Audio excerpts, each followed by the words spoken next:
যারা ভাগে কুরবানি দিচ্ছেন বা যারা ভাগে কুরবানি দেন তারা সাবধান হন।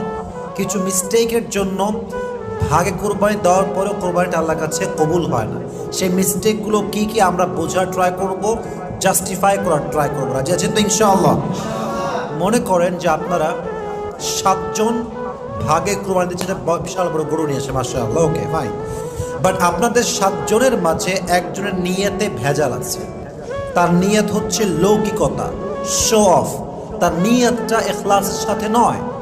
তাহলে কিন্তু আপনার কোরবানিটা বাতিল হয়ে যাবে, কোরবানিটার সওয়াব থাকবে না। যুবক ভাইরা, যে মিস্টেকের জন্য ভাগে কোরবানি নষ্ট হয়ে যায়, সওয়াব বাতিল হয়ে যায়, তার সবচেয়ে বড় কারণ হচ্ছে আপনি 7 জন মিলে কোরবানি দিচ্ছেন, একজন ভাগীদারের টাকা হচ্ছে সুদের টাকা বা ঘুষের টাকা বা হারাম কামাইয়ের টাকা, ডাকাতির টাকা, চুরির টাকা।